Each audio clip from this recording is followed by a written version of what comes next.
everybody. I'm sitting here in Sayre, Oklahoma this morning, and I'm on my way to Tolleson, Arizona. I haven't vlogged the last couple of days because I've been frustrated with YouTube. I can't upload videos. I'm hoping it's the internet connection at these Pilots and Flying J's I've been going to. I bought a month-long internet service deal at the Pilots and the Flying J's, and for the last 3 days now I've tried to upload videos, and I'll set them to upload, and then I'll go to bed and I'll wake up and they're still not done. So I mean, I guess it could be a coincidence that the last 3 nights I just had super poor internet, but I'm beginning to think that I might have a problem with my laptop. So I think we'll get this figured out pretty soon and start getting these vlogs uploaded, because I don't want to be sitting on too many vlogs and I'll get confused. But I just woke up. It's about 1:30 in the morning, and I'm gonna start rolling, heading west on I-40, rolling up into I-17 and then down into Phoenix to Tolleson. So yeah, we'll take you along for the journey today. First order of business this morning, we're gonna get some fuel. But before that, I'm just gonna drive around this parking lot here and show you the parking situation in this particular truck stop. And this is pretty typical. This is no exception to any other truck stop in the whole country. But every truck stop pretty much is like this at night. You can see it's mostly full. You see on the end here, there's a U.S. Express truck. He's not parked in a spot. I mean, he's not in the way. You can still get around him, but he's not in a spot because there's no more spots to be taken in this truck stop. See here, completely full. This whole island's completely full. There's Central on the end, straight ahead. That's not a parking spot. That's where a light post goes over there. I'm surprised the bobtail or something's not in there.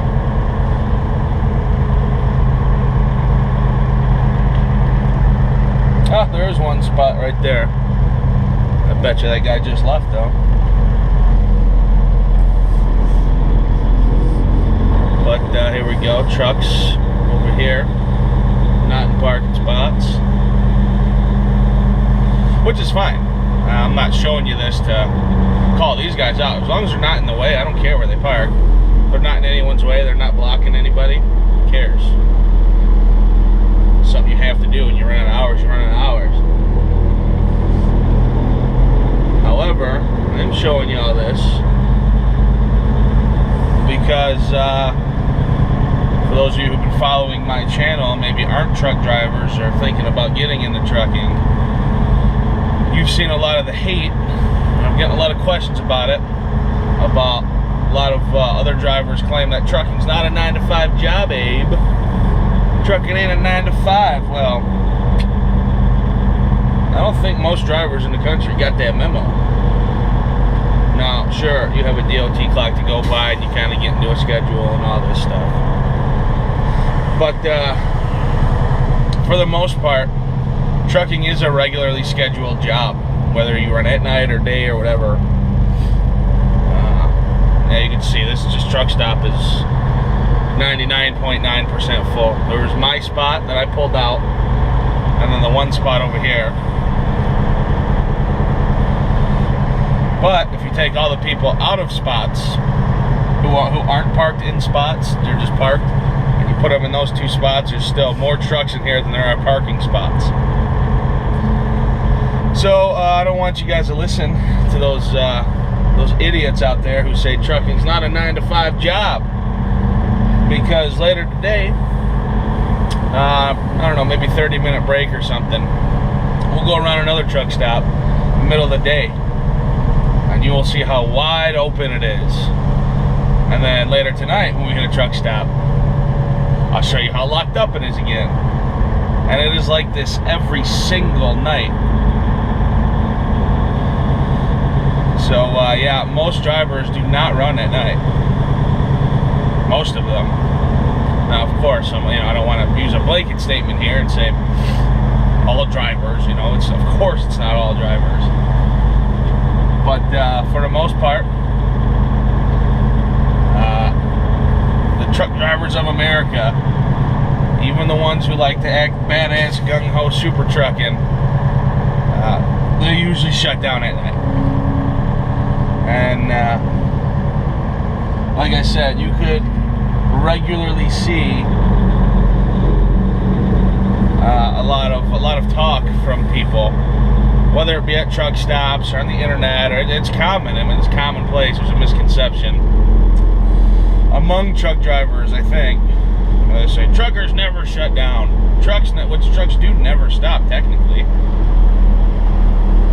There are always trucks running around, but why is it that every single night about, I don't know, 6 or 7, 8 p.m., something around that time, there's generally no parking in any truck stop around the country for the most part. But right in the middle of the day, you get front row parking, pull through. You don't even have to back in most of the time right in the middle of the day. So that's just I don't know, that's just shit talking super truckers, That's what that is for the most part. So don't be fooled when you hear a lot of these Billy Big Riggers out here saying that, they're better than somebody else, because most of them ain't. I'm just pulling into a Petro truck stop here in Milan, New Mexico.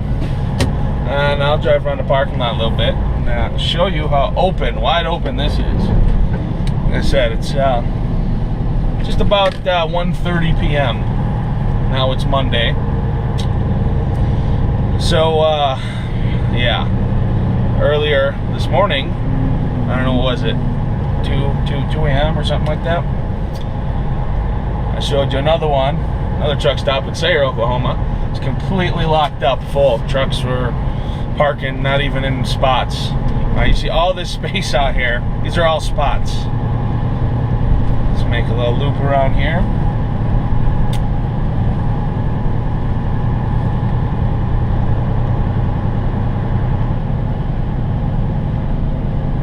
Yeah, all of this openness.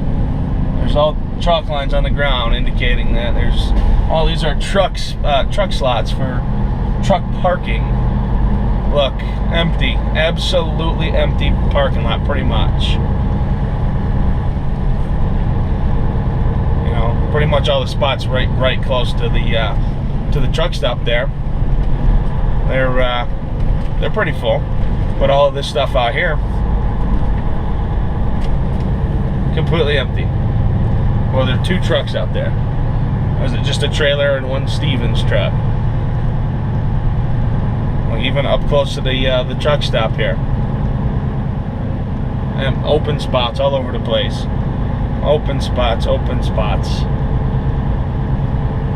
So,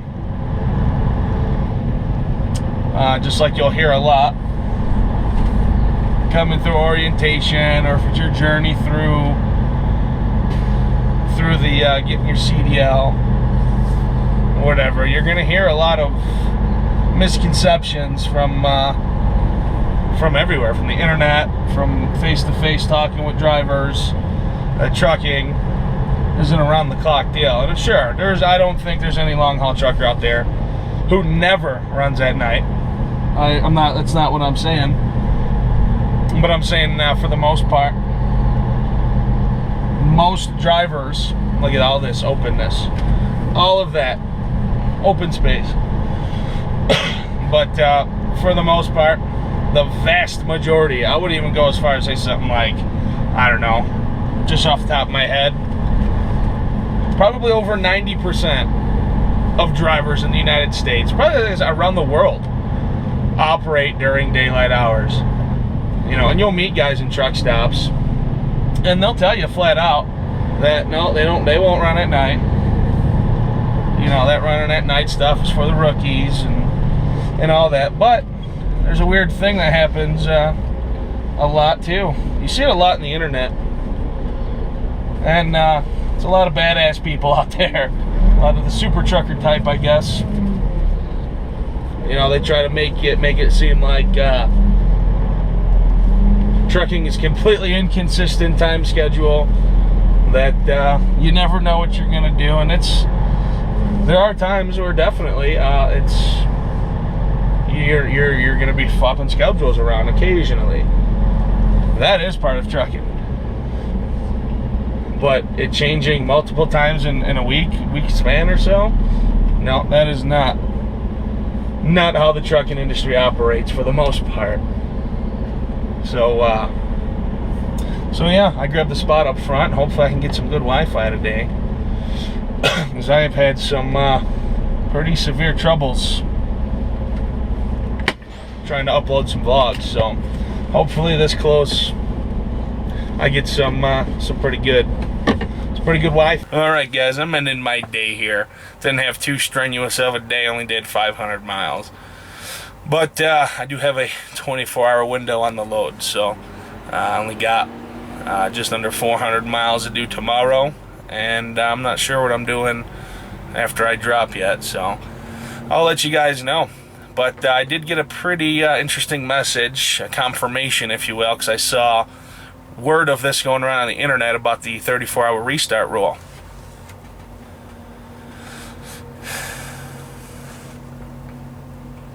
The message reads, "This past weekend, a new spending bill was signed by the federal government.